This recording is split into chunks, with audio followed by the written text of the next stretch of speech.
noite para todo mundo que está acompanhando a gente nessa Conexão BC. Eu estou muito feliz de estar aqui mediando essa conversa. Estava falando com os convidados desse bate-papo, dessa mesa, que eu estou feliz e tímida aqui, porque eu estou com 3 dos grandes nomes do mercado da música Brasil e Portugal, isso é muita coisa. Além disso, eu fui convidada para apresentar, para mediar esse bate-papo, também por um outro gigante da música, que foi o Marcelo Castelo Branco. Então, antes de mais nada, eu quero agradecer a presença de todo mundo. Eu sou Fabiane Pereira, eu sou jornalista, especializada em música, e há bastante tempo eu venho trabalhando muito no fomento de músicos brasileiros, e de uns tempos para cá, desde que eu fui morar em Portugal para fazer um mestrado, eu estreitei a minha relação com o país e passei também a ter um olhar mais amplificado e mais generoso com a música portuguesa. Então, é com muita alegria, com muita honra, que o Papo de Música, o canal que eu idealizei e eu apresento no YouTube, com mais de 50 mil inscritos, está promovendo essa ponte aérea com o patrocínio da UBC e da SPA, da União Brasileira dos Compositores e da Sociedade Portuguesa dos Autores, que é muito importante que projetos de difusão da música também tenham o respaldo e o patrocínio de instituições tão importantes. Então, muito obrigada. A partir da próxima semana, a gente vai começar a colocar no ar essa série de entrevistas. Ao todo, vão ser 26 entrevistas, ocupando os próximos meses no canal, 2 entrevistas por semana. Tem aí um leque de artistas extraordinários para participarem e para conversarem com a gente sobre essas conexões afetivas entre Brasil e Portugal.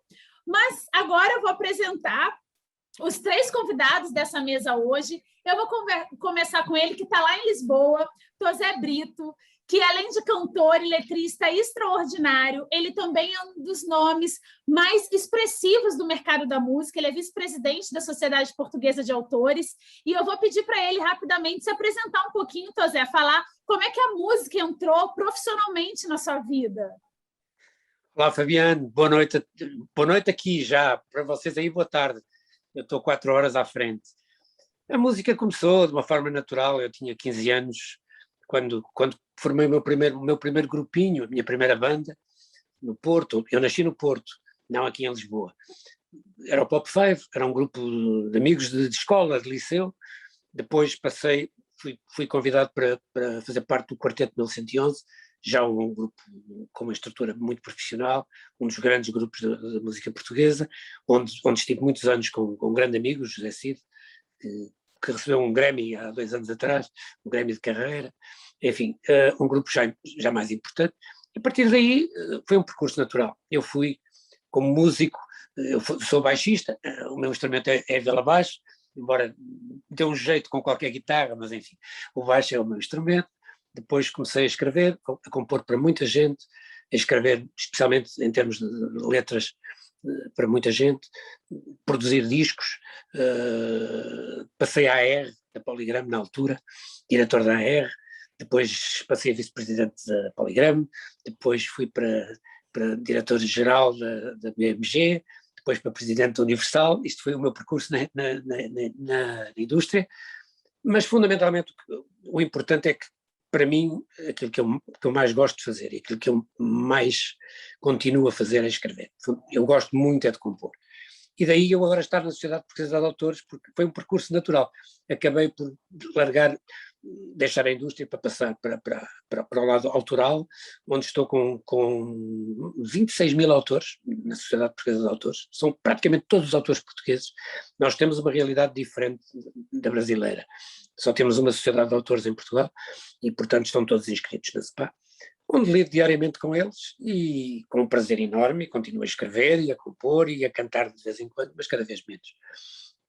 O mais importante neste momento da minha vida é estar realmente concentrado no trabalho, proteger os autores, cobrar direitos, distribuir direitos o melhor possível, cada vez mais direitos digitais, cada vez menos de suportes físicos, e dentro desse caminho também continuar muito atento àquilo que me dá um imenso prazer, que é estarmos aqui a falar de uma coisa que eu acho absolutamente fundamental, para Portugal especialmente, porque eu depois quero ouvir os meus queridos colegas que estão aí e convidados deste também, porque se o Brasil é muito grande, o Brasil é um país, é um continente quase, Portugal é um país muito pequenino com 10 milhões de habitantes, e os portugueses, a música portuguesa precisa de sair de Portugal.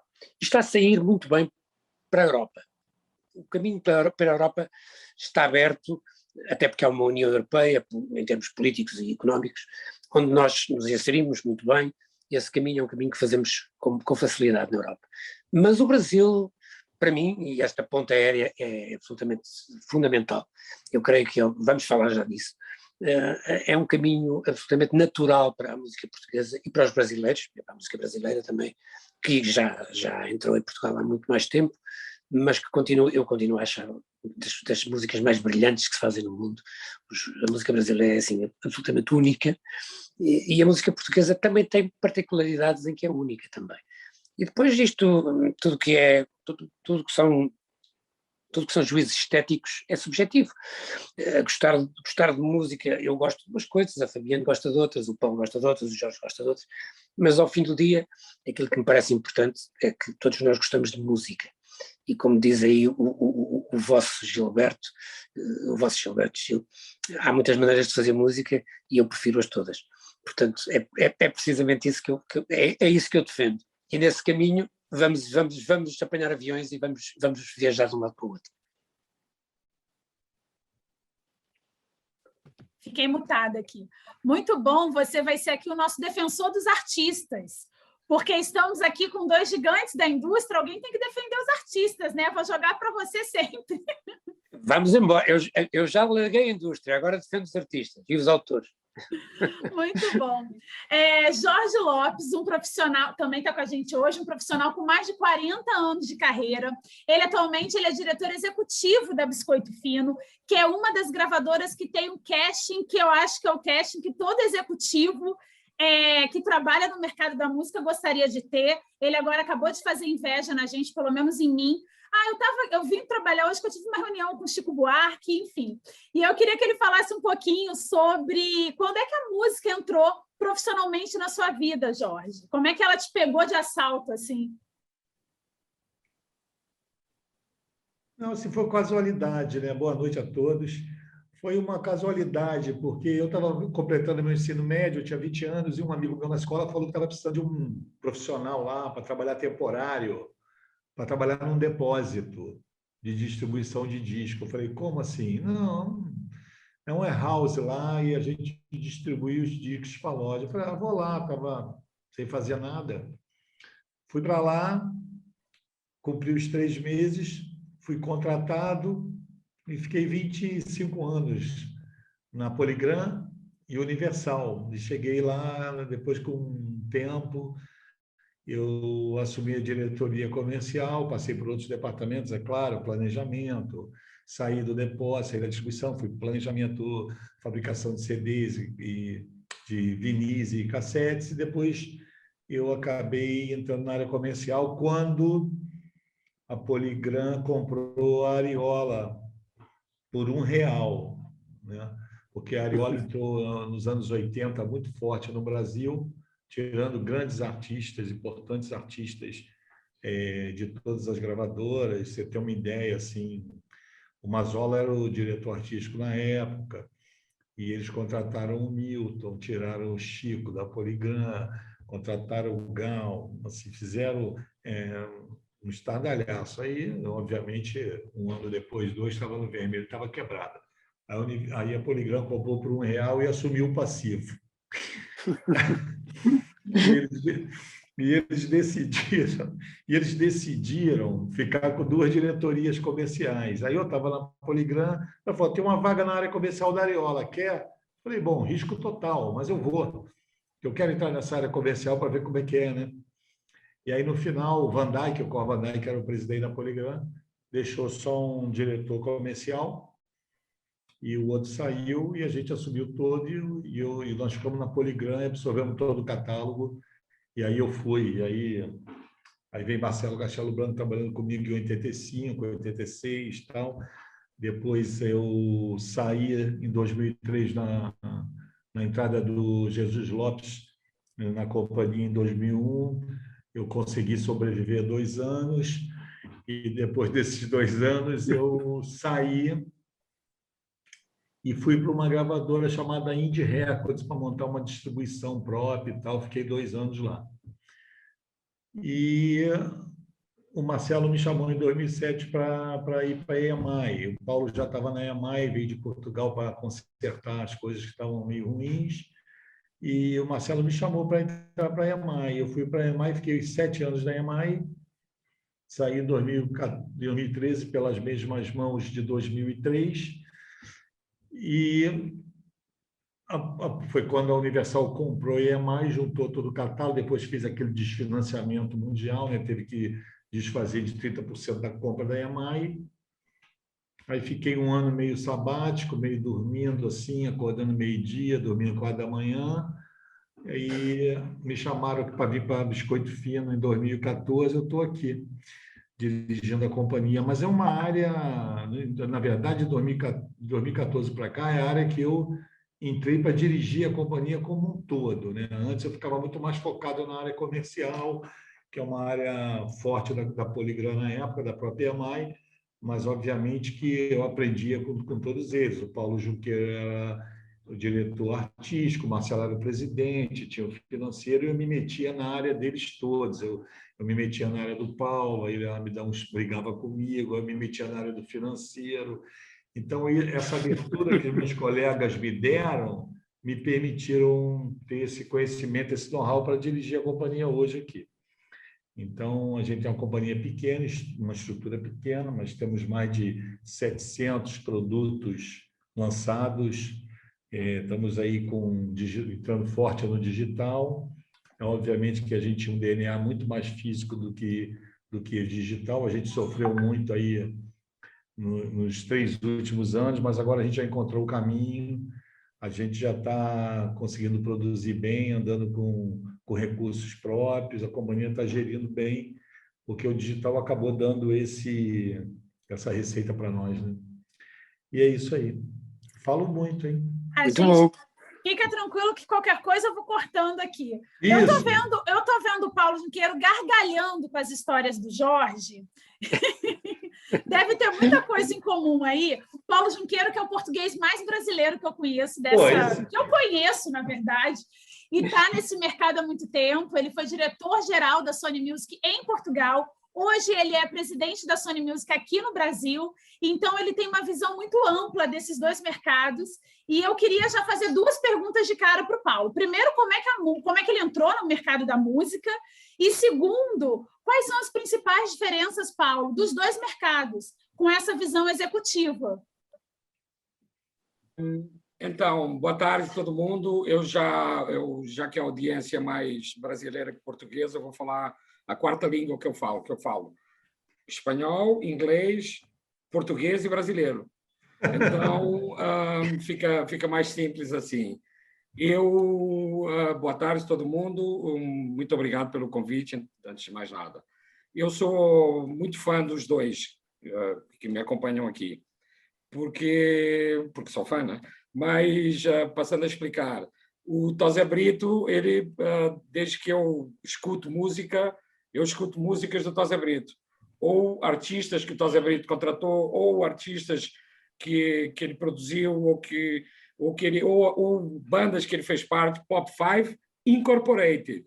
Não é só Pop 5. Exatamente. Não é Pop 5. Muito bom, Paulo, muito bom. É Pop 5 Incorporated, que é a primeira banda do Tosé, e Quarteto 1111 e tal. Sou muito fã, e a gente trabalhou junto também com os Chutos, né? O Tosé era AIR, era diretor artístico da Poligram em Portugal, e ele contratou a banda maldita naquela época, que ninguém queria contratar, chamada Chutos e Pontapés. Chutos e Pontapés era uma banda que circulava nos bafões de Lisboa. Eu lembro de eu ir colar cartazes, né, lambe-lambe, dos Chutos, para eles tocarem numa boate com reputação duvidosa em Almada, para 40 pessoas. Então, e os Chutos hoje são os Chutos com 40 não sei quantos anos de carreira. Então, sou muito fã do Tosé há muitos anos e amigo. E do George Hero, o Jorge acho que é um personagem único na indústria da música, pelo menos até onde eu conheço. Primeiro porque é um grande amigo, né, antes de tudo. Mas, além disso, é esse profissional que ele mesmo falou, que ele se mete em tudo, mas não é porque ele é xereta, é porque ele entende de tudo. Então, esse é que é o problema. Então, quando ele fala de AIR, ele sabe o que é, quando ele fala de comercial, sabe o que é, marketing, ele sabe o que é, financeiro, ele sabe o que é.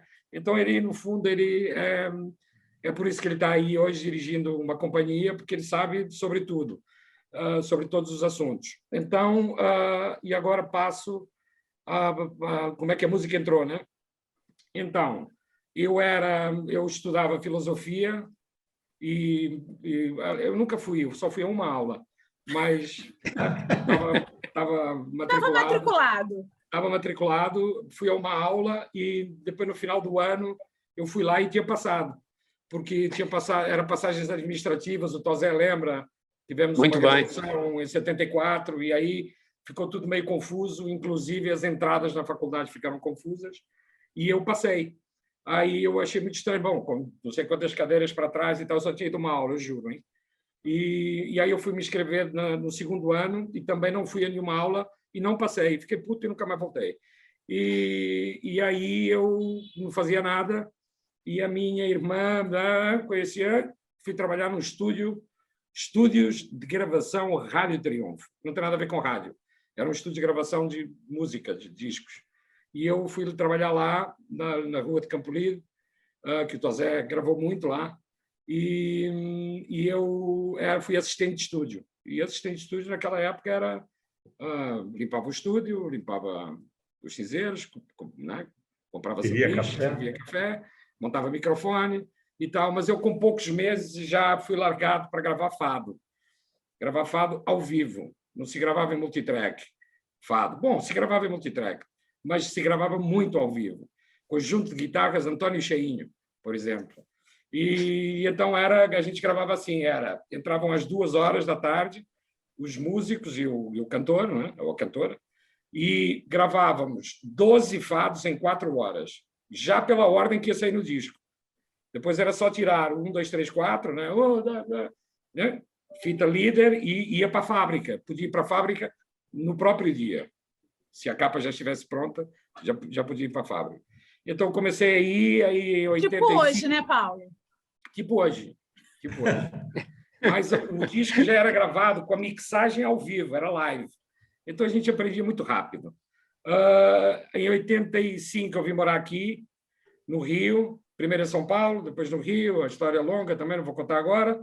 Fiquei de 85 a 98 como técnico de som do Transamérica, nas nuvens, onde a gente gravou os chutes, Tosé, lembra? Exato. E em 94 a Warner me chamou para diretor artístico. Eu fiquei de 94 até 98, e em 98 voltei para a terrinha, para a EMI, Emi Valentim Carvalho, como era chamada a EMI, lá. Fiquei de 98 a 2007, e em 2007 a EMI me mandou para cá, foi quando a gente, Jorjão, Marcelo Castelo Branco e eu, fazíamos ali aquele triunvirato extraordinário, onde eu aprendi muito, muito, muito, muito do que eu sei hoje, não só de música, mas principalmente de como me comportar. E continuo muito aprendendo muito com eles dois, até hoje. E aí, em 2007, eu vim para cá, em 2012, a EMI foi vendida, 2011, 2012 eu saí, e como todos acabaram saindo, quase, deve ter lá 2 ou 3 só. Marcelo saiu antes, saí eu, aí foi o Jorjão, e muita gente saiu. Aí eu não sabia o que fazer, e como todos os homens da indústria que ficam desempregados abrem um restaurante. Mas eu também não era por aí que eu ia, e pelo Marcelo Castelo Branco, mais uma vez na minha vida, o Marcelo me indicou para ir para a Sony em Portugal. E eu fui, fiquei de 2012 a 2015, e em 2015 me mandaram para cá. Então, essa é a história da minha vida. Foi assim que a música entrou. Na verdade, a música entra pela paixão que eu tenho pela música. Eu gosto de música. Esse ano, agora, dia 1 de setembro, eu faço 40 anos de profissão. Eu nunca fiz mais nada a não ser trabalhar com música, que eu nunca fiz mais nada. Fiz um monte de coisas.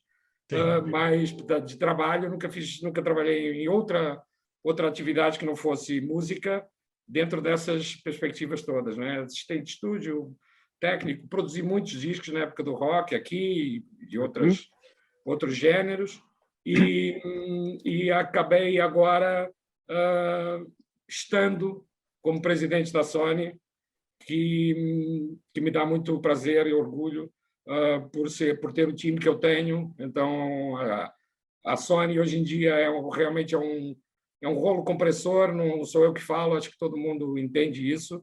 Claro. E muito se deve ao time que eu tenho, porque realmente são eles que fazem a companhia. Só para falar aqui só mais uma coisa, o Tosé Brito vai defender os artistas, mas nós também defendemos os artistas, hein? Aliás, nós só existimos porque os artistas existem. Claro. Então, sem artistas, eu uma vez tive um chefe, que o Jorjão e o Marcelo até sabem quem é, que falava assim: esse negócio seria incrível se não fossem os artistas.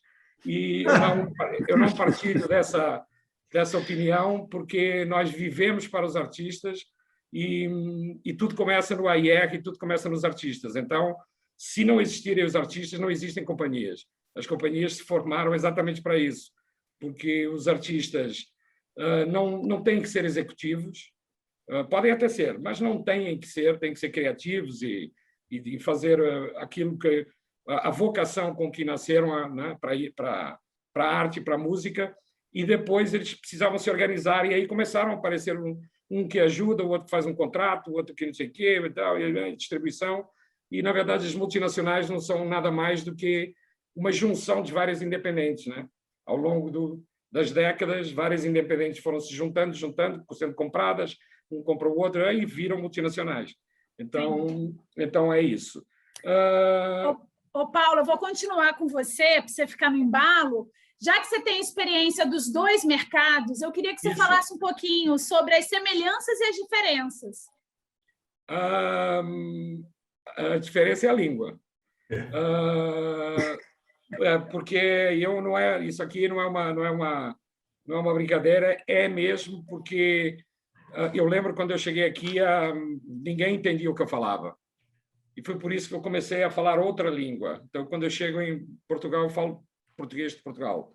Quando eu chego aqui, eu falo essa língua híbrida que eu estou falando agora, porque ninguém me entendia. Então, por exemplo, aqui uma caixa de bateria em Portugal chama tarola. Um contratempo da bateria lá chama prato-choques. O Marcelo Castelo Branco hoje me mandou uma lista de diferença de vocabulário. Banheiro. Eu que mandei para ele.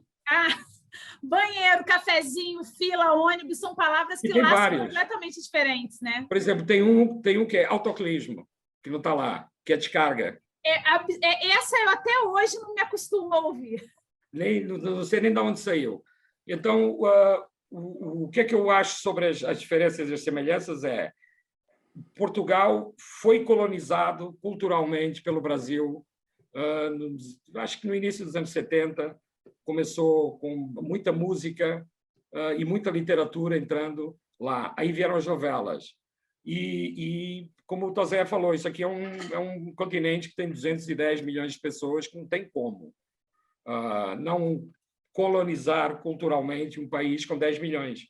Então, nós, em Portugal, entendemos tudo o que os brasileiros falam, entendemos, obviamente, os livros, que são escritos na mesma língua, e entendemos a música, entendemos a novela, entendemos tudo. De lá para cá, é difícil. Tem muito poucos casos. Teve a Amália, como artista da música, teve o Raul Solnado, que foi um grande comediante, que fez muito sucesso aqui, e até perguntavam para ele: a que é que você deve esse sucesso? Aí ele falava: não, eu tenho muitas afinidades com os brasileiros. Por quê? Porque o meu avô também é português. Então, era por causa dessas relações culturais que existem, deveria ser um caminho de volta, mas não é, porque muito pela língua, muito pela quantidade também. Tem muita música boa, tem muita literatura, tem tudo muito, né? Aqui, e acabamos sendo colonizados. Então, as exceções, agora Carminho, a Marisa um pouco, o Zambujo, mas são coisas muito pontuais que não criam um movimento e não chega aqui a música portuguesa como ela é entendida em Portugal. E até mesmo Portugal, a uma certa hora, optou por cantar em inglês, que é uma tentativa de sair do país com a música, da mesma maneira que o ABBA da Suécia e canta em inglês, ou outros artistas. Então, teve essa tentativa, não foi muito conseguida, porque é muito difícil também, tudo.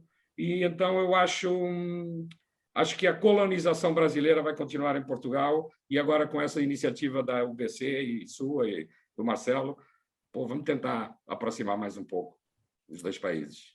Tomara. Ô, Tosé, ouvindo aqui o Paulo falar, e está sendo um aprendizado para mim, como eu disse, é uma honra estar conversando com vocês três, como jornalista interessada nesse mercado. Você tem uma experiência muito ampla, que é os dois lados do mercado. É como artista, na verdade, três lados, como autor, compositor, artista e executivo. Eu queria saber de você o que uma experiência ajuda na execução da outra.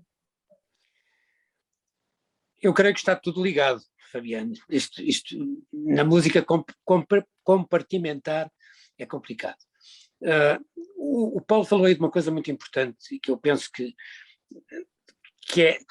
é o cerne da questão, que é o que está na base desta questão.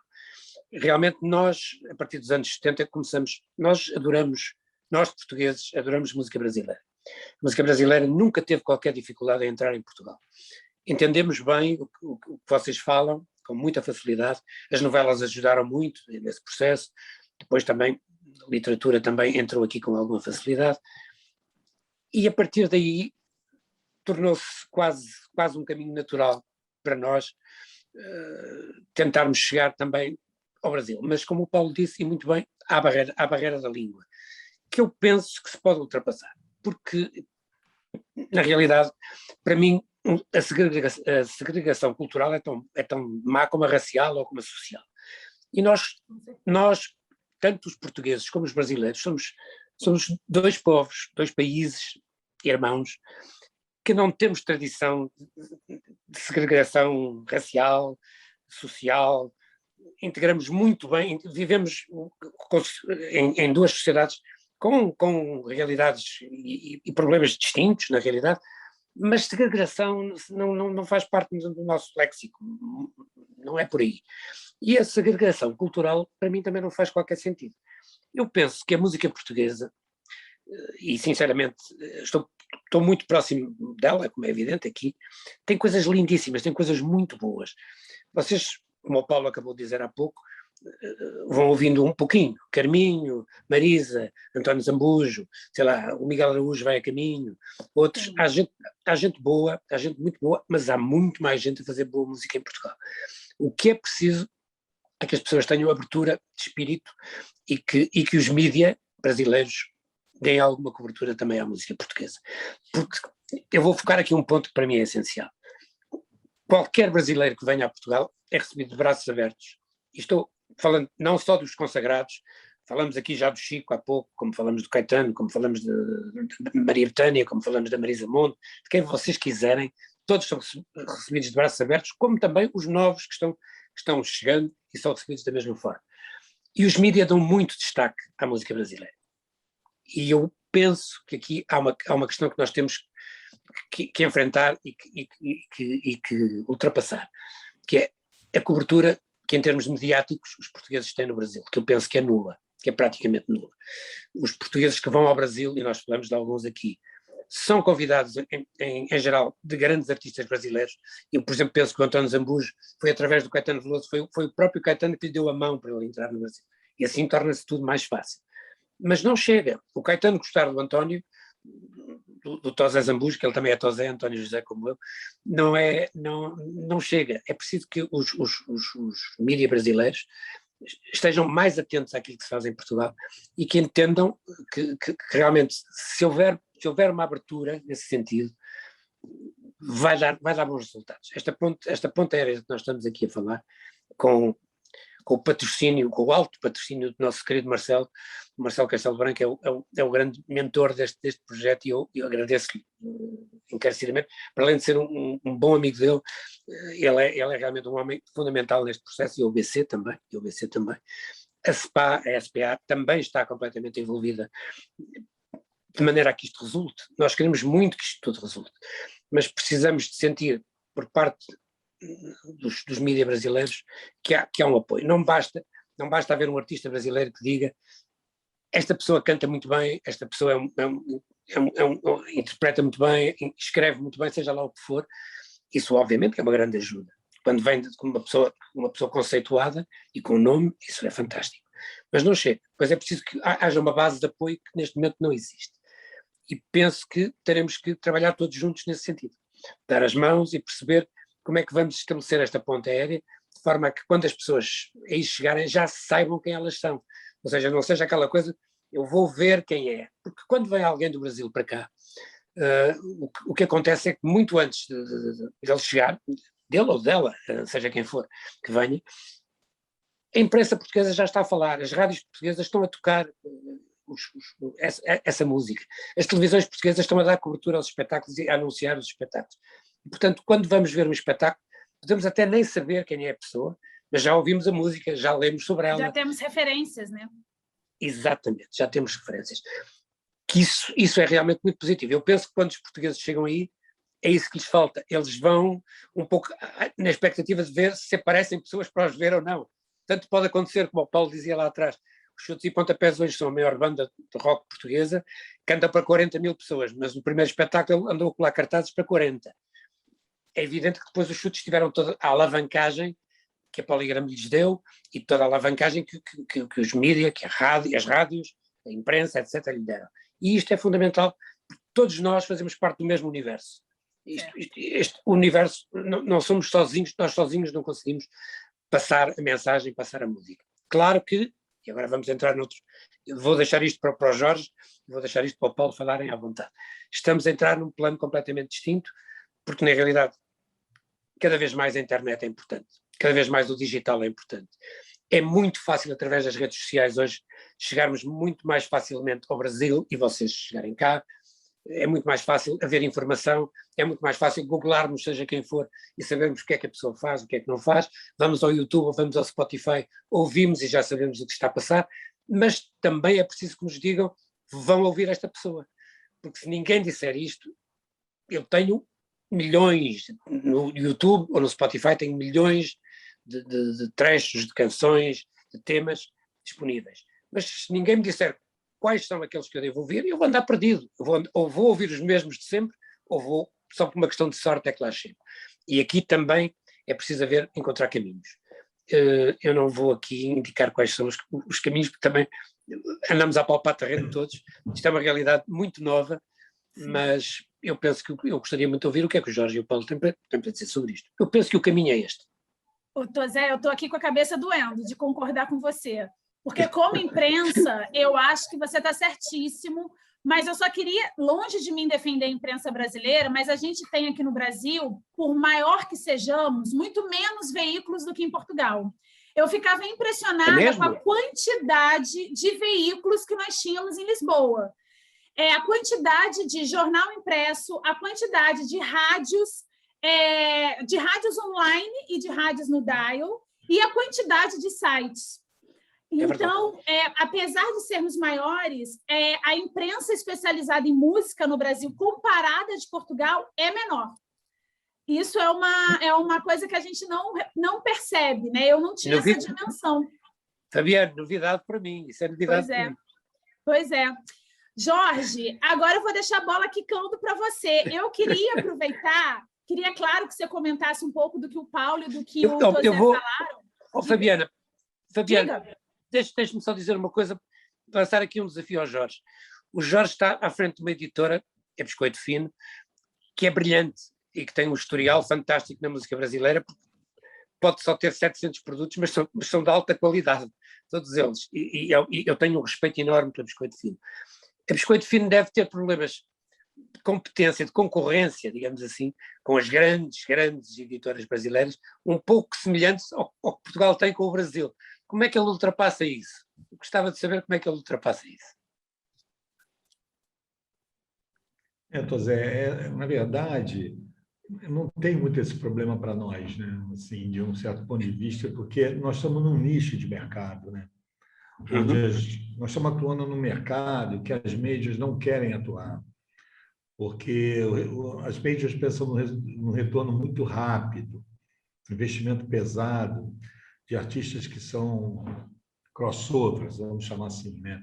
Quando você pega uma música mais tocada minha no digital, a mais importante, acumulada, nós estamos falando de 30, 40 milhões de uma música no digital. Você pega um produto da Sony, da Universal, grandes artistas, Barão da Pisadinha, que é da Sony, que é do Pau, tem música que tem 150 milhões, uma música, 120 milhões. Não dá para brigar. E aí, nesse sentido, não é ruim para nós, porque a gente acaba tendo muito mais oportunidade de ter esses artistas que as gravadoras não olham muito, né? Onde você consegue gravar, a gente tem um estúdio aqui que facilita.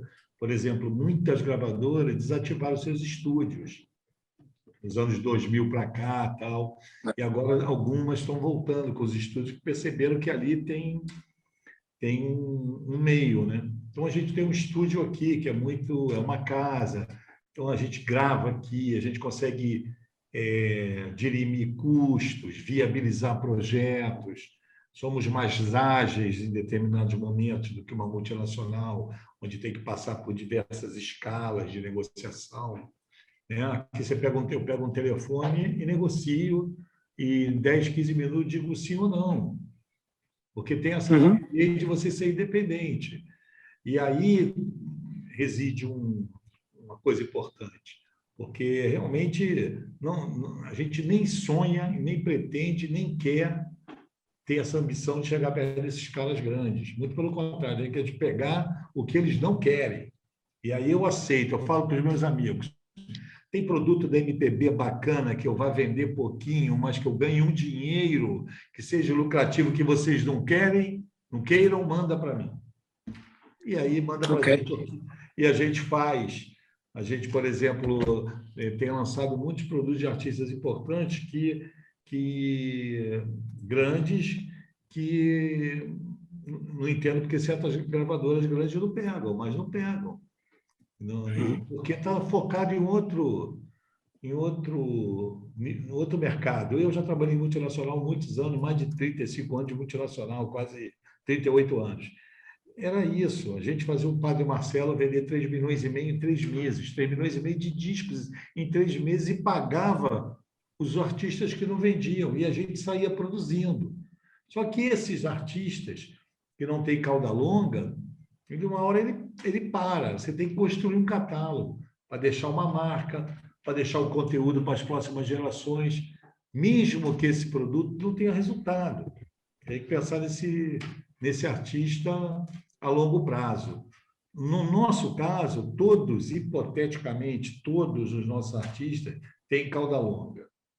Não é um produto para você ganhar dinheiro hoje. Se você está aqui com um artista para falar assim, olha, o teu payback, o teu retorno vai ser 3 anos. Não vai. Um ou outro pode ocorrer, mas na sua maioria não. Então, a gente não tem essa preocupação com isso, porque é exatamente ao contrário disso, que a gente está nesse segmento e a gente atua bem nesse segmento de MPB, de um produto de qualidade, onde eu trabalho muito com instrumental, onde eu trabalho com artista que tem valor, mas não tem capilaridade. Às vezes eu pego um artista que o cara tem, sei lá, tem 10 mil ouvintes no Spotify. Mas e aí?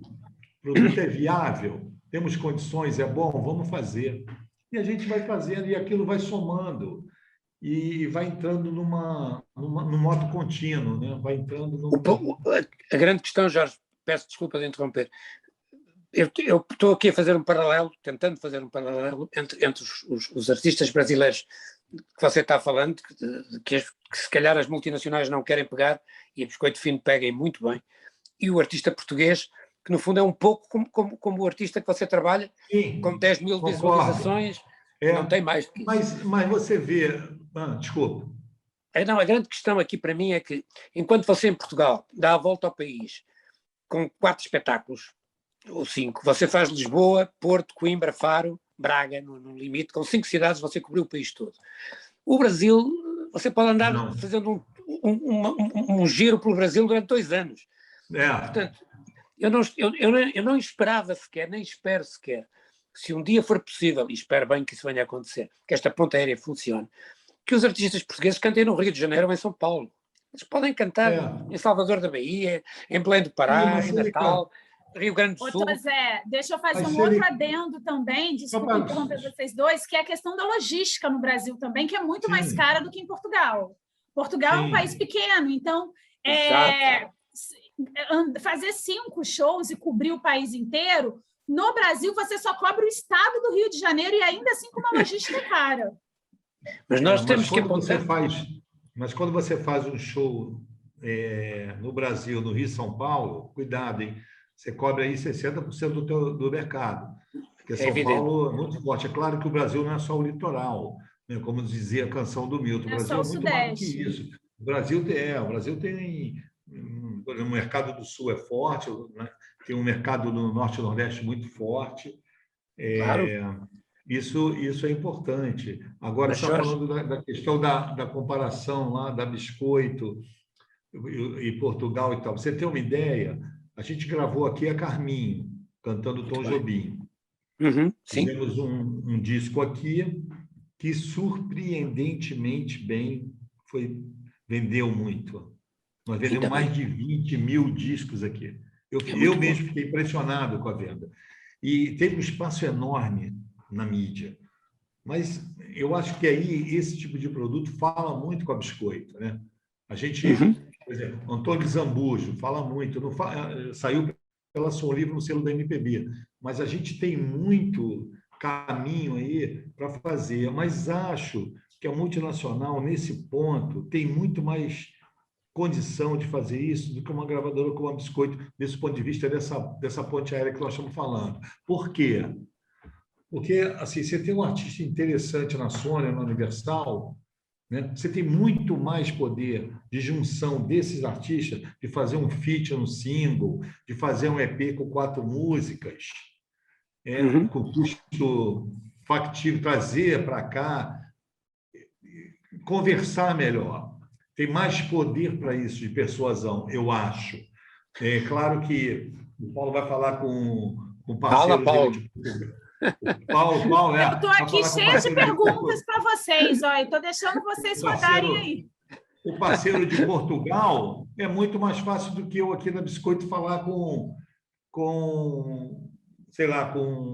o Zambujo. Vem aqui, vamos fazer essas parcerias.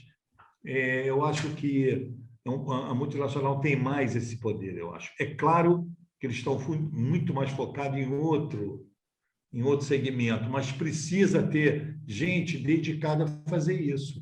E aí que você falou, aí esse artista brasileiro carrega esse artista português e começa a abrir caminho. Mas não é uma tarefa simples. Paulo, eu vou amplificar um pouco a provocação do Jorge, que é uma provocação, na verdade, muito, muito pertinente, muito salutar aqui na nossa conversa. Eu, por exemplo, recorri à Sony para chegar a alguns artistas portugueses, como o extraordinário Dino Santiago, que eu já estava enlouquecida por ele quando eu fui para Portugal morar em Portugal, porque ele ao vivo é uma potência. E aqui no Brasil a gente conhece muito pouco. E após entrevistá-lo, eu vi o tamanho desse artista, e foi via Sony Music que eu consegui agendar essa entrevista. Então, isso que o Jorge falou, está nos planos da Sony de alguma maneira, tentar potencializar mais esses feats, de trazer artistas que conversam com artistas brasileiros e que tenham também essa potência de musical e que possa chegar no Brasil de uma maneira mais ampla, né? Tipo, Dino Santiago, a minha vontade é que todo brasileiro escute, ainda mais aqui que a gente está ouvindo tanto rap, né? Sim, a nossa intenção, respondendo à pergunta, é a nossa intenção, e a gente acaba sempre fazendo algumas parcerias, alguns features, que não são exatamente aquilo que deveria ser bem mais. Eu só queria fazer aqui umas colocações em relação àquilo que foi falado sobre a música portuguesa aqui. Inevitavelmente, eu tenho que fazer uma comparação com outros tipos de música que não entram aqui, tais como música latina cantada em espanhol. Também não entra aqui. E o Brasil é esse gigante aqui, inserido dentro de um mercado onde tem 600 milhões de pessoas que falam espanhol, e a música espanhola não entra aqui, nem a música brasileira entra nesses lugares. Então, a grande diferença entre esses três mercados, Portugal, Brasil e música e mercado latino, é que Portugal e Brasil falam quase a mesma língua, mas nem é a mesma língua. Então, como nós já concluímos. Da mesma maneira que aqui também se consome basicamente 25% de música internacional, e dentro desses 25% está tudo. Está música inglesa, americana, francesa, espanhola, tudo. E em Portugal é exatamente o oposto.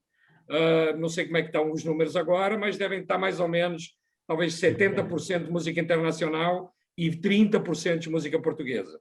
Então, 75-25. Então, 75-25, ao contrário do Brasil. Então, o que acontece? Acontece que o Brasil, como gigante que é, e tem também a ver com coisas culturais também, de uma música inglesa aqui é muito menos entendida proporcionalmente do que em Portugal, porque, né, as pessoas lá falam mais inglês, têm que estar mais inseridas na Europa, porque são só 10 milhões e têm que tentar se virar e falar espanhol, e francês, e inglês e italiano, senão não saem dali. Então, existe um pouco também esse estigma, ao contrário, porque nem Portugal consome música portuguesa. Então, exatamente por quê? Porque se produz pouco em relação à música que se consome. Então, você tem 75% de música anglo, basicamente anglo. Agora também temos muita música latina com reggaeton. Então, essa era uma forma também de temos que olhar para isso de alguma maneira. E o que a gente estava falando? Desculpa. Na verdade, eu te perguntei sobre as parcerias, os features. Os features. A gente faz esporadicamente.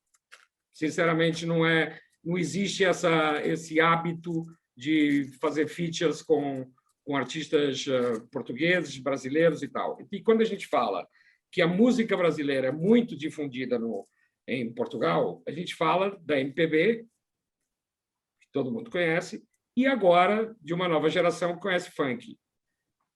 A música que se faz no Brasil hoje tem um pouco a ver com funk, muito pouco a ver com MPB, que a MPB hoje não tem os nomes que já teve antes, e tem a ver com sertanejo, que não é consumido em Portugal, a não ser por brasileiros. Então, hoje em dia, se eu perguntar para um jovem português o que é que ele conhece de música brasileira, provavelmente ele vai falar que conhece o que é vinho. Vinho, Anitta, né? Anitta. E isso não tem a ver com o Denis, não tem a ver com aquela colonização que a gente falou há pouco da música brasileira em Portugal, que era muito mais com Gil, Caetano, Gal, Elis Regina, Tom Jobim, Chico, todos esses grandes nomes, Elba Ramalho, sei lá. Ao mesmo tempo, quando eu olho para essa colonização da música brasileira lá, quando eu cheguei aqui, eu conheci um universo de artistas que nunca foram conhecidos em Portugal. Eu caí aqui nos anos 80, na época do rock, e o rock lá nunca aconteceu. Os Paralamas eram famosos na Argentina, mas lá em Portugal, sabe, ok, o Skank foi lá uma hora, tocou, o Jota, e tal, mas não teve assim uma expressão. Então, hoje, o que se conhece de música brasileira não é nem 50% do mercado aqui no Brasil. E acho que basicamente é isso. Vamos incentivar mais os features, então. Uma impressão que eu tenho, Paulo, é que quando eu estive lá, e agora também fazendo essas entrevistas, é que a nova MPB, o que a gente chama aqui de nova MPB, está rolando uma certa colonização lá. Claro que ainda é muito menor do que, né, Chico, Betânia, até porque tem que ter o distanciamento do tempo, mas eu vejo, por exemplo, eu vi, por exemplo, lá shows em lugares de 500 e 600 lugares, que aqui no Brasil, para essa nova MPB encher, é difícil, lotado, vendo Marcelo Genessito, Lipa Ruiz, Tim Bernardes. Eu vi shows desses artistas lá, muito bem sucedidos, com pessoas voltando da porta, e fiquei, de fato, impressionada. Não sei se isso representa, dentro de um mercado como o que você gere, que é gigante, alguma porcentagem ou alguma esperança, mas, de alguma forma, eu vejo essa nova MPB transitando muito bem em Lisboa e no Porto, especialmente. A resposta é não. Não representa, não. Desculpa ser tão direto, porque não tem representatividade para as massas. A gente está falando, já estava falando que trabalha para um nicho, né? Sim. Então, às vezes, a sensação, sem querer ser depreciativo, nada, é só uma metáfora, e eu trabalho no supermercado. O Jorge trabalha numa boutique. Então, apesar disso, eu trabalho no supermercado onde eu quero ter uma área gourmet, onde tem um azeite trufado, onde tem uma manteiga mais tal. Por quê? Porque eu acho que o legado que as companhias têm que deixar para a cultura do país é muito mais vasto do que o hit do momento. Então, eu tenho hoje, com muito orgulho, tenho Martim da Vila, Djavan, Paulinho da Viola, agora Marisa Monte, acabamos de assinar o Ney Matogrosso, e estão vindo outros pesos pesados, digamos assim, da cultura do Brasil. E, por exemplo, eu dou sempre o mesmo exemplo com o Martinho, e a gente brinca, eu e ele até, porque quando o Martinho voltou para a Sony, agora em 2015, quando eu tinha acabado de chegar, o Martinho chegou e falou: eu não conhecia direito, o Martinho nunca tinha trabalhado com ele e tal, e ele falou: eu tenho 2 projetos. E eu falei: eu quero. E ele falou: você não quer ouvir? Ele até ficou meio assim. Eu falei: não, eu quero ouvir, claro que eu quero ouvir, mas eu quero os projetos. E eu falo isso para ele, para o time dele, para a mulher dele, para todo mundo que quer ouvir. Eu falo: enquanto eu estiver na Sony, o Martinho vai fazer o que ele quiser. Se ele quiser gravar um disco em silêncio, vai gravar. Se ele quiser gravar um disco em hebraico, também vai gravar. Ou o Djavan, ou a Marisa Monte, ou seja quem for, porque eu acho que quem ficar sentado na minha cadeira daqui a 10 ou 20 ou 30 anos vai olhar para trás e falar: caramba, eu tenho uma obra incrível do Martinho, tenho uma obra incrível do Djavan, tenho da Marisa Monte, de quem quiser estar na Sony, e é sempre muito bem-vindo. Certo. Pelo conjunto da obra. Olha, eu estou cheia de perguntas para vocês, mas a gente vai encaminhar. Ainda tem aí uma meia horinha de papo para o nosso final, porque vocês estão mandando uma pergunta para o outro, e isso está super ajudando também para que fique cada vez mais dinâmico esse nosso papo. Eu queria perguntar para vocês, e aí individualmente vocês responderem, o que nos aproxima e o que nos distancia. Claro que aí vai de percepções muito pessoais, mas eu queria que vocês falassem também sobre a ótica pessoal e não só sobre a ótica de mercado. Quer começar, Jorge? Porque eu sempre deixo o Jorge na terceira pergunta aqui da rodada, vou deixar ele abrindo agora essa rodada. O que nos aproxima é o amor à música, né? Isso que nos aproxima é o que dá motivação para a gente seguir, né? É isso que eu acho que move a gente a seguir trabalhando nesse mercado, que não é um mercado fácil, né? Não é um mercado...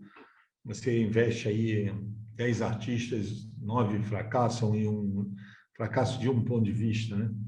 Quando você fala para o financeiro, né? Você fracassa do ponto de vista econômico, mas do ponto de vista artístico segue fazendo, né? Então, isso move a gente, né?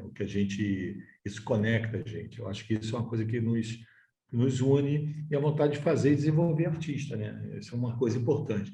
E também, né, do ponto de vista pessoal, de você ter uma relação com seus colegas de respeito, de aprendizado, de carinho, de afetuosidade, né? Eu acho que isso é importante, e que num tempo atrás, remoto, não tinha muito isso. Eu acho que o mercado amadureceu, os executivos cresceram, essa está tendo uma disputa aí por mercado muito mais sadia e muito mais de respeito do que tinha no passado remoto, na minha opinião.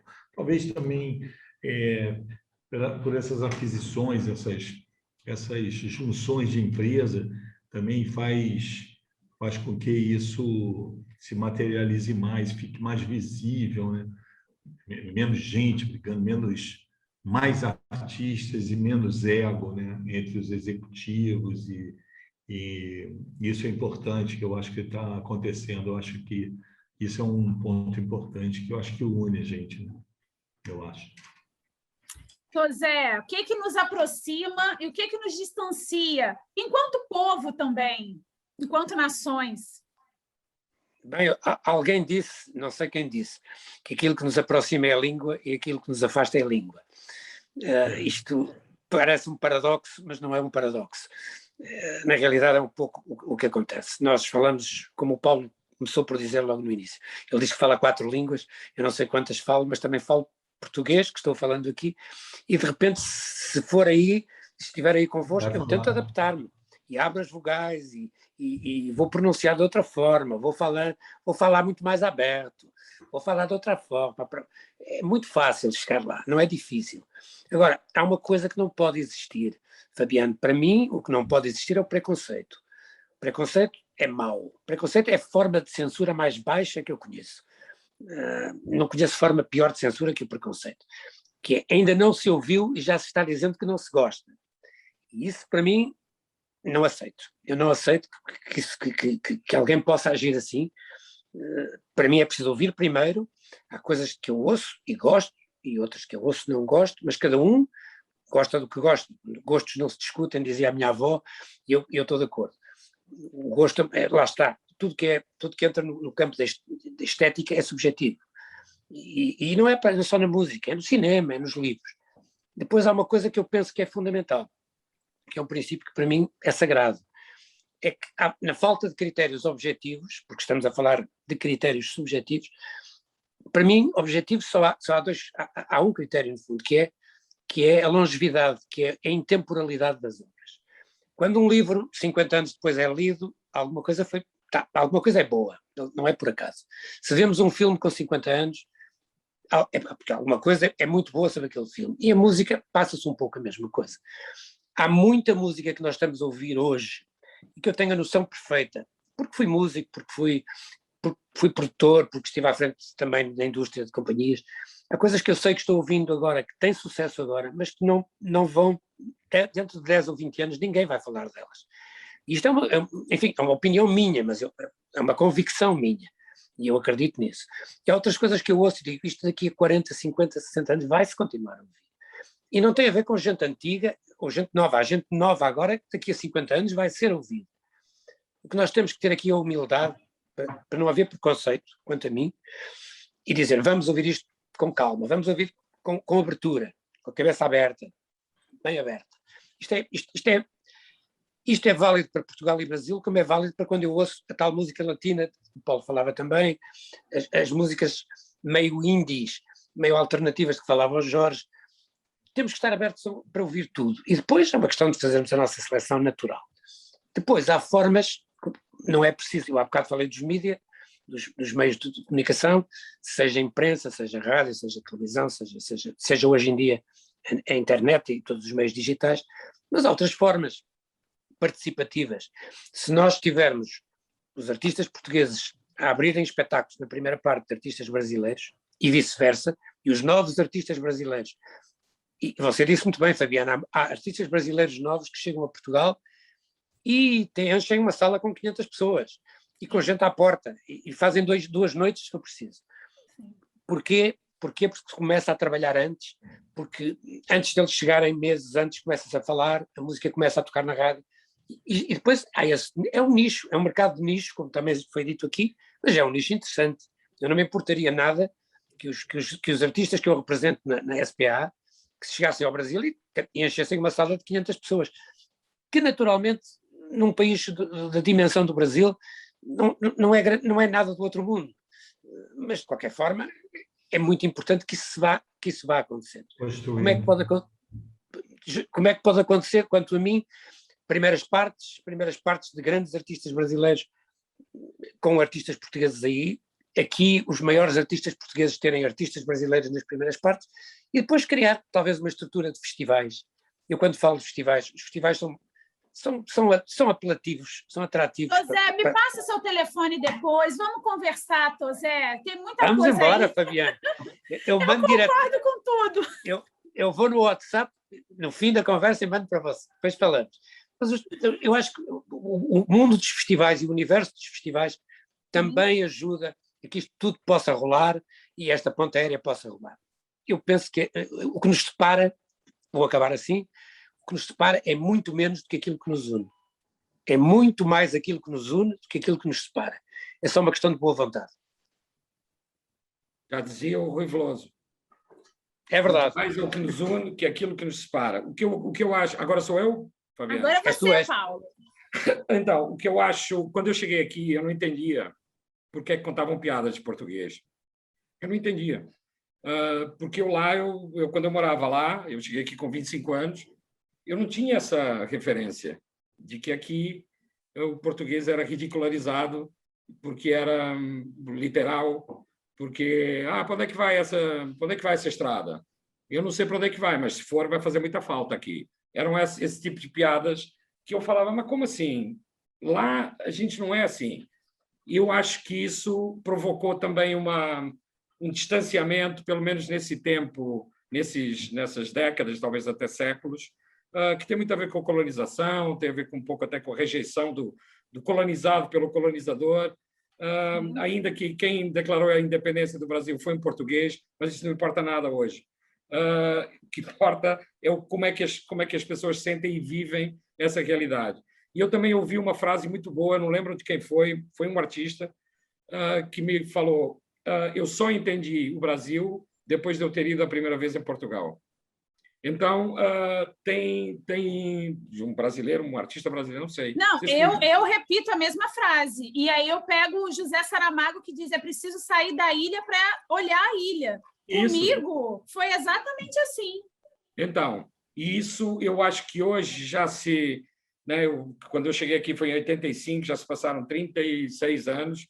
Eu acho que hoje essa geração jovem não tem mais esse estigma. Pode ter alguma coisa de uma piada, de uma brincadeira, de tal e tal, mas por quê? Porque Portugal virou moda. Porque tem muitos brasileiros indo para Portugal. Portugal é um país moderno hoje, é um dos países com maior turismo, é um dos países mais abertos a startups, a tecnologia, inovação, a diversidade, a tudo. Então, é claro muito que essa seguro, abertura... né, Paulo? Para a gente que é brasileiro, muito seguro, e isso para a gente é um valor. Muito seguro. Então, eu sou daí, quando eu vou para aí, para Portugal, eu antes de parar o carro, nos primeiros 2 dias, eu olho em volta, onde é que eu vou parar, porque é automático aqui. Então, aqui você cria um monte de defesas naturais que aí não se aplicam. Então, voltando ao que nos une e nos separa, eu acho que, culturalmente, existem muitas diferenças, porque são 2 países que, por acaso, falam a mesma língua. Da mesma maneira que, se a gente for para Cabo Verde, tem outras diferenças e também falam a mesma língua. Angola, Moçambique, São Tomé, Cabo Verde, Príncipe, todas essas... Timor, Macau, na China. Então, falam a língua, mas não tem nada a ver uma coisa com a outra. Não tanto quanto aqui. Então, eu acho que, culturalmente, tem muitas diferenças. Não estou falando agora da música. Agora, da música, eu acho que a gente já falou. De hábitos, de costumes, de tudo. E eu acho que agora, com essa abertura e com essa abertura de Portugal e com a cabeça aberta dos brasileiros mais, e sem essa história de contar piadinha e tal, eu acho que vai ser tudo muito mais fácil. Eu acho que as próximas gerações vão usufruir muito mais dessa ponte aérea do que foi usufruído até agora, em todos os sentidos, profissionalmente, em qualquer campo profissional, cultural, artístico, seja o que for. Efetivamente, vocês 3, como executivos do mercado da música e executivos que estão no topo da pirâmide desse mercado da música, como é que a gente pode pensar num futuro próximo e concretizar essa ponte aérea? Claro que a gente está falando aqui de um futuro próximo pós-pandemia, ou pelo menos num futuro onde a circulação já esteja mais liberada, menos restrita. Mas, efetivamente, como se é possível a gente, pelos próximos 2, 3 anos, efetivar essa ponte aérea? Jorge, você que tem um catálogo com tantos artistas que já fazem essa parceria com artistas portugueses, como que você acha que isso é possível? E como você, como diretor também, e tem o poder da caneta, que é um dos poderes mais importantes da indústria, como que você acha que a gente consegue efetivar isso? Então, o que o Paulo estava falando aí é importante, quando ele falou, não, as próximas gerações, tal. Eu acho que o brasileiro tem um certo preconceito com a música portuguesa, como tem também com a latina, um certo preconceito, um certo distanciamento, que eu não sei bem dizer porquê, que é isso que o Tozé falou, que ele não aceita o preconceito.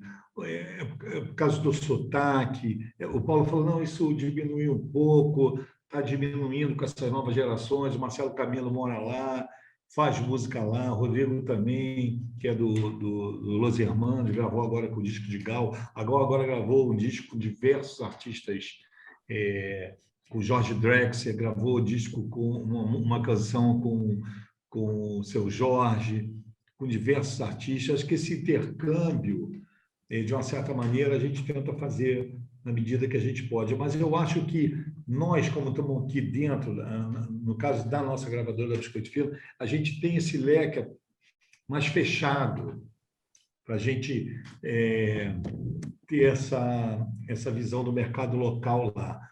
As majors poderiam ter mais isso do que nós, mas nós temos mais agilidade e mais rapidez. Tanto é que a gente já fez discos aí com os artistas portugueses. Então, a gente tem essa condição. Eu acho que tem condição de fazer agora, né? Eu acho que não tem que esperar, sei lá, 5 anos, 6 anos, essa próxima geração. Essa geração que você falou, do Rubel, do Tim Bernardi, essa geração já está pronta para fazer isso, né? Sim. Agora, precisa também ter, do lado de lá, né? Aí eu vou falar com o Tozé também, com os gravadores de lá, trazer mais esses artistas para cá e divulgar. A gente tem um problema sério aqui nas mídias com os artistas brasileiros.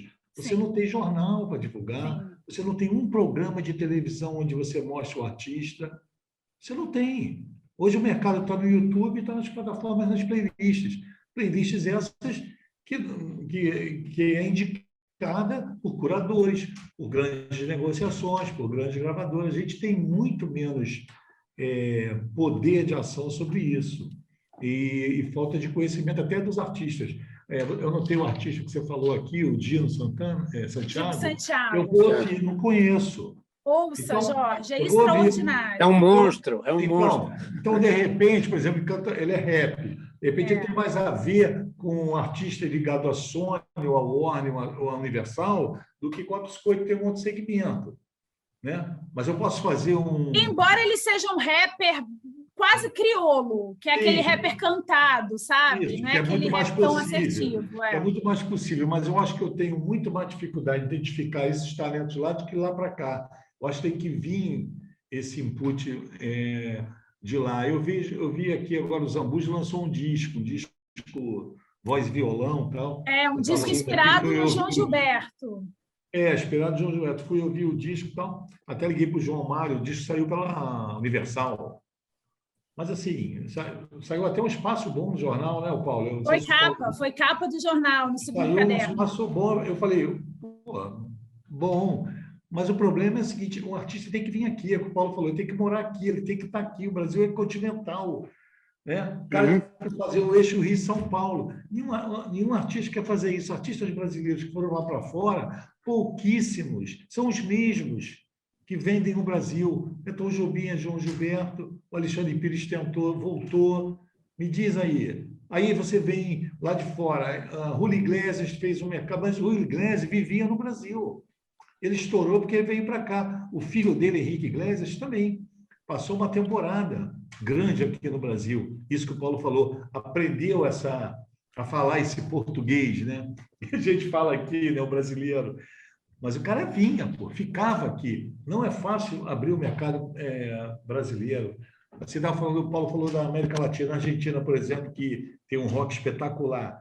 Quais são os artistas brasileiros que vendem na Argentina? talvez o Paralamas, né, que ainda tem um mercado lá, alguns artistas meus de MPB, até disco físico se lançaram lá. A gente fez alguns negócios com os selos, como eu fiz aqui em Portugal também com a Discmed, e faço com o Radosich algumas negociações, onde ele me representa, onde eu não tenho força, braço para trabalhar Portugal, Espanha, por exemplo. O meu parceiro faz isso para mim aí, em Portugal. Então, faço acordos onde ele quer só os discos que lhes interessam economicamente, o que é um saco. O cara ele quer o Chico, ele quer a Bethânia e tal, mas ele não quer o artista que eu estou desenvolvendo, que eu tenho interesse que ele também trabalhe lá. Isso ele não quer, porque só pensa no dinheiro do curto prazo, não pensa na carreira do artista a longo prazo. Então, para a Biscoito Fino é muito difícil fazer essa ponte por falta desse conhecimento mesmo desse braço. Nós somos locais, não dá para abrir tanto. Mas, mesmo assim, a gente consegue eventualmente fazer. Agora estou lançando um disco da Mônica Salmazo, com um artista português que gravou em 2018, estou lançando um disco físico e digital aqui. A gente lançou um disco do Ginga com Mônica Salmazo gravado no Japão. A gente vai abrindo o leque. Outro dia eu recebi uma proposta de um artista português através do Fale Conosco. Aí eu respondi para ele, estou negociando, estou vendo. Então, assim, eu sou aberto. Eu tenho um artista muito bom em Portugal, independente, manda para mim. Tem interesse em ouvir, quero ouvir. Agora, por exemplo, eu falei até com o João Mário hoje, eu vi os Zambucci, falei, o João, não vai fazer um disco físico, não, para vender? Aí ele falou, eu acho que não. Eu falei, então, fala lá com a Universal que eu quero, eu faço físico e vendo no meu site. Porque eu acho que tem um dinheiro na mesa, tem um valor na mesa. Mas para quem é esse valor? Para nós que trabalhamos no nicho. Eu sei trabalhar isso, eu sei fazer isso. Ele não vai, o Zambucci vai me dar, a Universal vai me dar o digital? Não, não vai. Mas o físico ela pode me dar. Eu vou aqui, fabrico e vendo. Eu acho que tem negócio na mesa, tem que abrir um pouco o leque. A gente é aberto a isso, mas eu preciso conhecer os artistas, eu preciso ter essa informação de lá. Eu posso pesquisar? Sim, mas se o Tosé fala comigo no telefone, alguém de lá fala comigo, é muito melhor do que eu pesquisar, porque eu vou pesquisar e vou pegar a informação errada, ou a pessoa que vai estar falando comigo lá sobre esse artista não vai entender como é que funciona aqui o meu repertório, como é que a gente pode juntar essas forças, ou simplesmente distribuir discos aqui. Eu acho que dá para fazer esses lançamentos. É claro que aí é muito mais restrito, né? Sendo que não tem programa de televisão, não tem recurso para ele vir aqui ficar 1, 2, 3 meses fazendo uma agenda, né?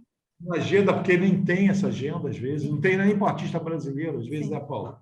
Não tem nem para artista nacional. Televisão no Brasil não existe. Não, essa questão midiática, nós estamos muito mal parados. Paulo, você que tem uma gigante nas mãos, os artistas que têm os números mais expressivos do mercado, como é que, de alguma maneira, efetivamente, na sua opinião, não estou dizendo a Sony especialmente, nem você como executivo, mas, na sua opinião, como que no futuro próximo você acha possível a gente concretizar essa ponte aérea? Você acha possível? Acho muito difícil. Não é que eu sou pessimista, mas acho muito difícil que a coisa seja comandada pela indústria. Acho muito complicado. Por quê? Principalmente porque a indústria das multinacionais não está muito preocupada com os nichos, não está muito preocupada com esse desenvolvimento Não é que não está preocupada, não tem nem tempo para isso. Por quê? Porque são máquinas muito, muito grandes e que isso fica mais para aquilo que eram as labels independentes, para a Biscoito Fino, para o que era Som Livre, para a DEC, para, sei lá, para várias independentes que sim, que trabalham esses nichos. Quando chega para nós, é porque já tem ou um dueto preparado ou porque já tem alguma coisa. Porque nós pararmos para pensar o que é que a gente vai fazer com a música, com o intercâmbio entre a música portuguesa e a música brasileira. Se a gente não sair dos features, tirando os features, melhor dizendo, eu acho muito difícil tanto a Sony lá, em Portugal, como a Sony aqui, ficarem trabalhando sobre esse intercâmbio. Então, tem que ser uma coisa natural dos artistas. Eu lembro que a gente fez um disco do Sérgio Godinho na EMI, que era um disco de duetos, e teve Caetano Veloso, teve Chico Buarque, Gabriel Pensador, Milton Nascimento, e foi maravilhoso. Aqui ainda teve um buchichozinho, foi ótimo, mas isso, para isso entrar no sistema, digamos assim, eu acho, sinceramente, muito complicado. Eu estou nesse mercado aqui há 40 anos, como a gente falava, aqui no Brasil há 35. Quando a gente fez os Chutos, o 88, ele foi lançado aqui na Warner, pela Warner, como em 1990, 2 anos depois. Os Chutos era uma banda muito respeitada por toda aquela geração do rock, Titãs, Ira, Kid de Abelha, o Traje a Rigor, Barão Vermelho, o Frejá ficou amigo do Zé Pedro, que era dos Chutos, tal. Então, teve essa tentativa, eu enchi a Warner, o André Midani, na época, pelo amor de Deus, você tem que lançar, isso é a maior banda de Portugal, né? E lançaram. Teve um bafafazinho aqui, eles tocaram aqui no Circo Voador, mas não teve continuidade. Então, é uma coisa de... tradicionalmente, eu acho muito difícil que a indústria se mova para isso. Eu vou dar só mais um exemplo e me calo. O reggaeton é um monstro hoje de faturamento no mundo. O reggaeton está explodindo na Itália, na Alemanha, em vários lugares fora dos Estados Unidos e todos os países hispanohablantes, né? Aqui não entra. Por muito que eu queira, e por muita pressão que eu tenha, Paulo, com o Maluma, e com o Bad Bunny, e com o Anuel, e com o Raul Alejandro, eu vou falar aqui 300 nomes, a Rosalía, não é exatamente reggaeton, mas, sabe, artistas latinos que estão explodidos no mundo inteiro, aqui não entram. E eu tenho muita pressão para que entrem. Imagino. E não entram. Por muito milagre que a gente queira fazer. Antes de eu passar para o Tosé, deixa eu te fazer uma pergunta. Por que você acha que o brasileiro consome tanto a própria música? Porque é boa. Acho que é a resposta mais simples. Porque é boa. Porque não precisa consumir música de outros países. Nem música da Argentina, nem música da Holanda, nem música da Áustria. Consome a música anglo, internacional, porque entra na veia. Não tem como não consumir a Adele, ou não tem como não consumir o Ed Sheeran, ou a Beyoncé, ou sei lá quem, mas, sinceramente, não é isso. São 25% do mercado que consomem, que essa música anglo representa, tudo misturado. Música francesa, você já ouviu alguma música francesa aqui? Só a Carla Bruni. A Carla Bruni, mas mesmo assim a Carla Bruni era um nicho. Então, se a gente for lá no Me Quitte Pas, ou do Jacques Brel, ou sei lá, a Edith Piaf, eu não tenho... Eu, morando aqui, trabalhando na indústria, numa multinacional, eu não sei quem são os artistas grandes da França. E lá vendem milhões. Eu não sei quem são os artistas grandes da Sony e Alemanha, não sei. E eu sou da Sony... E eu não tenho a menor ideia, porque não representa nada aqui. Não representa absolutamente nada aqui. A música portuguesa, por que também não entra aqui? Eu acho que por tudo isso, né? E também acho que pela falta de investimento dos próprios artistas, de falarem, eu vou ficar 1 ano no Brasil. Vou ficar 6 meses no Brasil. Eu tenho esse problema com artistas brasileiros que querem ir para fora. Mas para a gente está mais difícil, né, Paulo? O dólar e o euro tá caro. Agora, para eles virem para cá, tá fácil. Não, mas não estou falando nem em termos financeiros só. Se eu falo para um artista meu, muito grande aqui, que ele... Não, eu quero gravar em espanhol. Eu falo, claro, bora gravar em espanhol. E o que você vai fazer? Você vai morar lá um tempo? Você vai conhecer os artistas lá? Você vai passar lá umas temporadas? Você vai alugar um apartamento lá? Vai circular? Vai conhecer a mídia? Vai ir em show, em festas e... Vai se misturar, ou vou gravar uma música em espanhol, com um sotaque, às vezes, muito duvidoso, vou mandar a música para lá e rezar para que aconteça. Não vai funcionar. Não vai rolar. E o que é que o artista me fala? Pô, mas como é que eu vou sair daqui 6 meses? Eu faturo 20 milhões em 6 meses, ou 5, ou 10, ou 8, ou 500 mil, ou seja quanto for. Como é que eu vou abandonar a minha carreira aqui para ir investir numa carreira lá, quando eu não sei do que se trata? Então, temos esses impedimentos todos. Tosé, eu vou fechar com você. Depois de ouvir Jorge e Paulo, me dê esperança, Tosé. Eu vou dar esperança. Eu acho que vai sobrar para mim e para o Marcelo Castelo Branco, que espero que me esteja a ouvir. Eu acho que de repente, eu falo pela SPA, como é evidente, mas o BC também está nesta viagem connosco. Há que criar hábitos. Eu penso que o que falta aqui, não estou à espera que nenhum artista português de repente seja a nova Billie Eilish. Não é nada disso. Nós queremos ir devagar, abrir caminho, criar hábitos de escuta, hábitos de consumo, que não precisam de ser, como o Paulo estava dizendo, as multinacionais têm uma realidade que eu não estou a ver realmente, nem a Sony portuguesa nem a Sony brasileira a investir neste tipo de... Depois, se as coisas acontecerem, aí vão atrás, aí correm atrás, porque eu também já estive nas multinacionais, como estive em independentes, e sei muito bem como é que as coisas se passam. Portanto, não há como evitar esperar. Esse circuito é outro. Nós temos que criar, talvez através dos festivais, como já falamos, já tentei falar aqui, criar hábito de escuta, estabelecer esta ponta, chamemos de ponta aérea, porque, vamos lá ver, nós temos os meios, economicamente eu penso que nada disto é inviável, nada disto, não estamos a falar de fortunas, não estamos a falar de investimentos de milhões, de coisa nenhuma, estamos a falar de uma coisa razoável. Que já acontece de uma maneira mínima, né? Mas já acontece. Exatamente, Fabiana, já vai acontecendo aos poucos. O que temos que fazer é que isto, em vez de acontecer de uma forma mínima, aconteça de uma forma média. E não vamos maximizar isto e pedir que de repente no Brasil só se ouve música portuguesa para além da brasileira e em Portugal só se ouve brasileira para além da portuguesa. Não vai acontecer de repente nunca. Mas são passos seguros que se tem de dar. Temos os meios económicos para isso.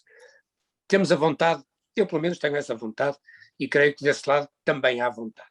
É evidente que as pessoas são realistas, eu estava a ouvir o Paulo e o Paulo está a ser realista, o Paulo está a dizer não é fácil, não acredito que isto vá acontecer. Mas pode acontecer. Eu nunca ponho de lado o otimismo, eu sou otimista por natureza, sempre fui otimista, vou continuar a ser otimista até ao último dia, até ao dia em que eu desapareça daqui. E não desisto de ser otimista porque o otimismo é contagioso. Eu penso que se nós não formos otimistas, se cruzarmos os braços e dissermos esta conversa foi ótima, mas amanhã já ninguém se lembra do que estamos aqui a dizer, isso é mau. Isso para mim é muito mau. Eu vou-me lembrar do que estamos aqui a dizer por muito tempo. E vou bater às portas do Jorge e do Paulo e o Marcelo que está em contato comigo e você, Fabiano, vou bater nas portas todas, porque para mim o importante é ir passo a passo, devagar. Eu não estou à espera de uma revolução e de repente para o ano, em 2022, temos o Portugal inteiro a cantar no Brasil. Nada disso. Se tivermos meia dúzia de artistas que entram no Brasil, fantástico. Se tivermos meia dúzia de novos artistas brasileiros, que é o BC, que estejam artistas do BC, que neste momento têm esta parceria connosco. Se abrirmos as portas a mais meia dúzia, é devagar que temos que ir. Agora, não podemos baixar os braços e dizer isto é impossível. Não há impossíveis. Para mim não há impossíveis. Impossível é aquilo que realmente nós não quisermos fazer. Se não quisermos fazer, torna-se impossível. Eu sou otimista por natureza, acho que há caminho, não é fácil. Vamos lá ver, eu não estou aqui a dizer de maneira nenhuma que vai ser fácil, não estou à espera que nenhuma editora nos deixe a mão e nos abra a porta de uma forma de escancarar as portas para que nós entremos, mas como o Jorge estava dizendo, de repente o Zambujo digitalmente é de uma multinacional, mas o produto físico para ele ainda faz sentido e há um nicho de mercado que pode ser explorado. E na parte dos espetáculos ao vivo, e na parte do ao vivo, do show ao vivo, há muita coisa para se fazer. O caminho dos festivais é um deles, o caminho das parcerias, abrindo para artistas, no Brasil, portugueses a abrirem para brasileiros, aqui o contrário, para nomes, obviamente que há brasileiros não precisam que ninguém abra para eles, que eles são gigantes em Portugal, mas para os outros. Temos aqui Mas eu acho até, Tosé, desculpa te interromper, que é uma questão também de compreensão do mercado e do ecossistema da música, né? Pode não precisar que abra, mas trazer um novo artista, eu que trabalho muito com a nova cena da música brasileira, eu acho muito, muito gentil, por falta de palavra melhor, quando um artista consagrado apresenta para o seu público um novo artista, porque a música é um ecossistema, né? E, infelizmente, Exatamente. somos mortais. A gente não vai viver de Chico, de Gilberto Gil, de Maria Bethânia, de Gal, o resto da existência. Nós precisamos de Rubel, de Tim Bernardes, de Dino Santiago, precisamos de Mayra Andrade, desses novos nomes também, né? Tudo isso. É isso que está em jogo nesta altura. Não estamos a falar de pegar nos consagrados e abrir. Esses já tiveram o seu caminho, nem precisam mais, estão bem, têm os seus espetáculos, têm o seu circuito. Se não é aqui, é na Europa, porque nós estamos muito próximos da Europa. Deste lado é mais fácil, estranhamente, e não é um paradoxo, é muito mais fácil para nós sairmos de Portugal para a França, para a Alemanha, para a Suíça, para o Luxemburgo, onde há milhares, para não dizer milhões de portugueses, são na realidade milhões de portugueses que vivem em França, na Alemanha, na Suíça, no Luxemburgo, na Holanda, na Suécia. Toda a Europa está aberta, porque temos uma imigração portuguesa fortíssima nesses países. E, portanto, isso é um caminho. Aos poucos, o que está a acontecer também vai nos ajudar a chegarmos lá. Há aqui outra coisa que é uma realidade, e você falou nisso, Fabiano. São cada vez mais os brasileiros que vêm viver para Portugal e que estão a viver em Portugal e a descobrir Portugal. Paulo também falou nisso. O Portugal de hoje não é o Portugal de há 50 anos atrás. Não é o de Manuel e de Joaquim. É um outro Portugal que está completamente integrado na Europa, está ao nível da Europa em todos os aspectos. E neste momento qualquer brasileiro, estou a dizer isto certo do que estou a dizer, qualquer brasileiro que venha a Lisboa, que venha ao Porto, que venha a Portugal, percebe que este país é uma realidade completamente distinta da América Latina e da América do Sul. Não é melhor, não estou dizendo que é melhor de forma nenhuma. Sim, é diferente. Diferente. É distinto. Agora, que os caminhos são mais fáceis para a Europa do que são para o Brasil, é verdade. E para mim isso não faz muito sentido. Porque esta quase obsessão, porque você pode lhe chamar assim, nós estarmos aqui a batalhar para abrir estes caminhos entre Portugal e Brasil. Apenas porque falamos a mesma língua. E no fundo, somos o mesmo povo, de alguma forma, como o Raul Solnado dizia, eu também tinha um avô português. Na realidade, há muitos laços que nos unem. Culturalmente falando, o Paulo também disse há pouco, culturalmente falando, são países distintos, completamente distintos, com culturas distintas, mas temos uma tradição que para mim é absolutamente fundamental, e eu falei disso no início desta conversa. Nós não segregamos, nem racialmente, nem socialmente, tanto quanto outros países o fazem na Europa e até na América Latina também. E culturalmente podemos também apontar nesse caminho, porque eu penso que Portugal aí vai à frente. Não estou a puxar agora a brasa à minha sardinha, como nós dizemos aqui, mas eu acho que nós vamos à frente no sentido de não segregar culturalmente.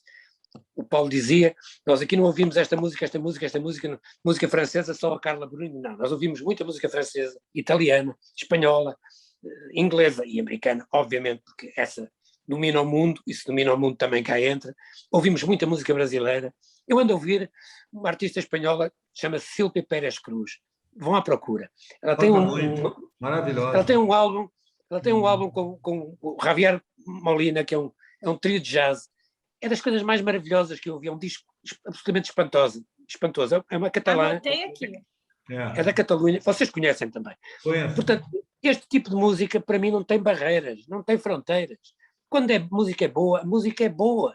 É boa aqui, é boa no Brasil, é boa em qualquer lado. Eu acho que isso é que, e o Jorge começou por aí, o que é que nos une? É a música, é o amor à música. E quando a música é boa, é boa. Portanto, nós temos música boa aqui, vocês têm música boa desde há não sei quanto tempo, muito melhor, porque a música brasileira é, a nível mundial, uma das mais consideradas e mais consagradas. E eu rendo-me e tiro o meu chapéu aos grandes músicos brasileiros que eu tive o prazer de conhecer pessoalmente aqui, porque fui presidente de companhias, inclusivamente conheci-os pessoalmente noutras circunstâncias, de que eu poderia estar aqui a falar por muito tempo. eu tenho uma imensa admiração pela música brasileira, mas sei que em Portugal se faz boa música também, e quando a música é boa, eu falei na Sílvia Pérez Cruz, podia dar aqui 300 exemplos. Quando ela é boa, ela atravessa fronteiras e não tem fronteiras. E é por aí que temos que ir. Há meios financeiros. Para mim, quanto a mim também, há vontade dos dois lados. Vamos nos tentar aproximar por uma razão simples, porque realmente falamos a mesma língua e temos culturalmente temos isso em comum. Podemos ter outros aspectos completamente distintos, mas isso temos em comum. E quem diz isto, e mais uma vez voltando àquilo que já aqui foi dito, não estamos só nós, eu não quero falar só de Portugal e Brasil, isto não pode ser uma ponta aérea só de Portugal e Brasil. Eu penso que Cabo Verde tem música, o Dino Santiago, que nós falamos aqui, é cabo-verdiano. É cabo-verdiano. Angola... Angola tem música incrível também. Ô, Tosé, vamos criar um festival e colocar o Paulo Junqueiro para ser um dos curadores e a Sônia para patrocinar. É isso Tosé. Mesmo. Vamos fazer isso, Tosé. Vamos começar por um festival a sério, grande, que pode rodar estes países. Festival SPA, UBC e Sônia. Olha lá. Aquilo que a Sônia não quiser, eu pego. Daqui a uma semana está no evento de vocês três. Festival Lusofonia. Já tem o nome, Lusofonia. Pronto. Vamos a isso. Já fez um disco assim, né? Há gente muito boa, Paulo. Tu conheces, tu sabes bem, tu estiveste aqui e estás aí. Há gente boa em Cabo Verde, em Angola, em Moçambique, em toda a parte há gente muito boa. E toda ela merece ser ouvida. Quando ela é boa, ela é boa. Sônia Évora ganhou um Grammy. Exatamente. Saída de uma ilha com, não sei, 1 milhão de habitantes, 2, nem isso, talvez. Então, e ganhou um Grammy. E lembras-te que ela em França era gigante. Chegavas a França. Eu vi um show dela aqui no Canecão, onde a Marisa Monte entrou assim, quase ajoelhada, para cantar com a Cesária Évora, e a Marisa não canta com qualquer uma. Sim. Uma das experiências mais interessantes que eu vos posso contar, para acabar, também não sei se vocês estão com tempo ou não, mas eu demoro 2 minutos a contar isto. Eu, em 1981, creio que a convite do Cláudio Condé, Cláudio Condé foi meu presidente aqui na Poligram quando eu era diretor da AR. Trabalhamos juntos muito tempo, fizemos uma amizade grande e é um dos meus bons amigos aí no Brasil. Como o Marcelo sabe bem, como o Luís Oscar Niemeyer, enfim, gente que eu fui conhecendo ao longo dos anos. Há uma noite em que eu estou no Brasil, estou no Rio, e o Cláudio me diz: eu tenho que ir ouvir um artista, tenho que ir ao Canecão a ouvi-lo.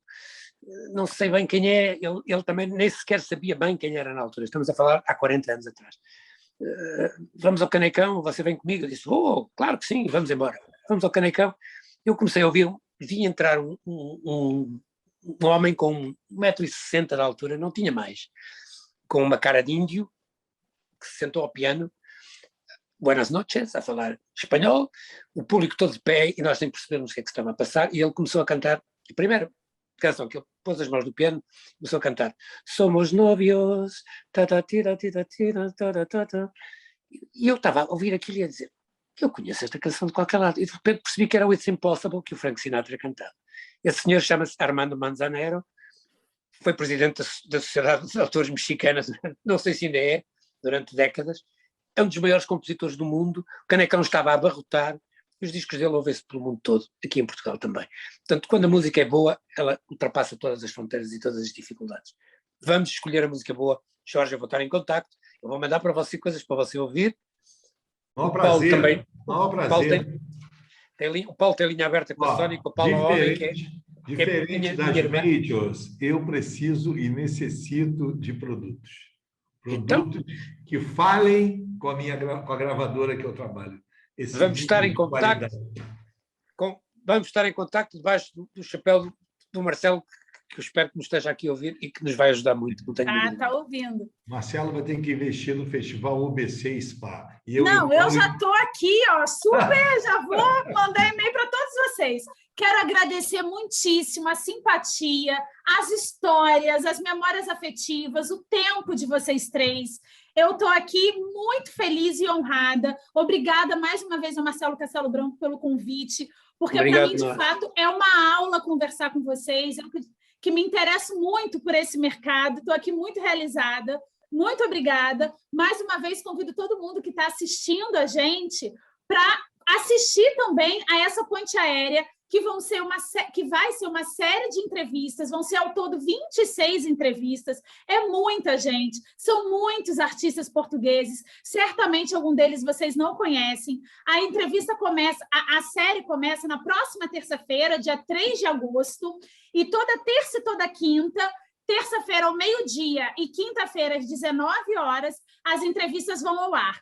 Terça-feira vão ao ar sempre no canal Papo de Música, youtube.com/Papo de Música, e às quintas-feiras, às 19 horas, as entrevistas vão ao ar em 2 canais, tanto no Papo de Música quanto no canal da UBC, para a gente difundir e comunicar cada vez mais. Muito obrigada aos 3. Querem dar um grande finale aí, uma palavrinha?